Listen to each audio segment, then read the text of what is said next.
He made Qiyamul Layl obligatory on the Prophet ﷺ. He made the night prayer obligatory on the Prophet ﷺ and the believers by extension. Then once Allah revealed the 5 obligatory prayers, then the second part of Al-Muzzammil was revealed, as Aisha radiallahu anha said, which turned it into a voluntary prayer. So you will not be punished on the Day of Judgment for not praying Qiyamul Layl. It's not obligatory. And I want to make that very clear. But in this moment, subhanAllah, you want to build yourself as an individual? You want to build a society? It's the secret ingredient. It's the secret ingredient of victory. When Allah subhanahu wa ta'ala talks about the battle of Badr, when the Muslims were outnumbered by those who had no good intentions towards them and wanted to do all sorts of things towards them, Allah subhanahu wa ta'ala does not attribute the victory that came to them through the archers, or the way that the Prophet ﷺ was able to develop a scheme where he could deal with, this genocidal group of people that outnumbered him.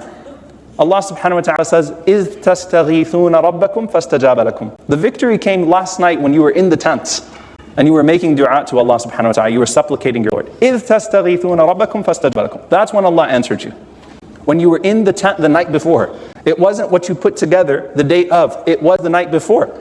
And we know the famous story of Salah ad-Din al-Ayyubi rahimahullah, when he was dealing with the Crusaders, trying to retake Jerusalem from the Crusaders. What does he do in Hittin? He goes through the tents. Not yet, not yet, not yet. But when he sees the lights on in the tents, now we're ready. When he sees that these people who are dealing with the brutal conditions of war against the Crusaders of all people, who have seen horrors that none of us can even imagine, even in this time. And he goes around and he sees them by themselves, waking up and praying at night. Now it's there. Now that ingredient is there. In our personal lives, dua is an arrow. Dua is a connection between you and Allah subhanahu wa ta'ala over those who commit dhulm against you. And on a community level, dua is an arrow that we have against those who oppress our ummah. It is a connection from us to Allah subhanahu wa ta'ala. It is the secret ingredient. It is the distinguishing factor. Now again, someone is like, I can barely pray 5 times a day.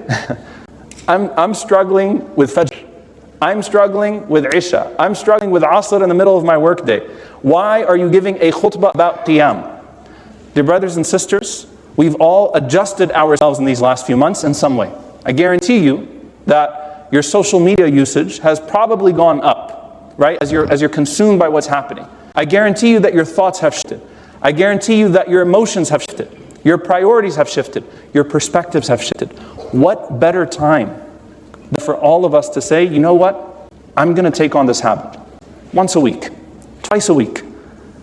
And if I taste the sweetness of it, it might inject the sweetness that I needed in my salah, and it might give us the victory that we need over ourselves and then over those that oppress us. Because if you win that battleground, then you can win any battle. And if you gain that peace, then the Jannah is in your heart before you attain any likeness of Jannah in this world or Jannah in the hereafter. But it takes a sacrifice. And I know all of us right now are thinking about the ways that we can help. And there's nothing like dua that can help.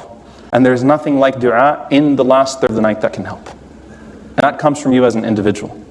Build the individual in Mecca. Build the society in Medina. Think about Badr. Think about Hittin. Go back to yourself and say, you know what? Even if I'm struggling with my 5 daily prayers, I'm going to struggle with 1 night a week, 2 nights a week. And then you're not just only not a source of sin to the ummah,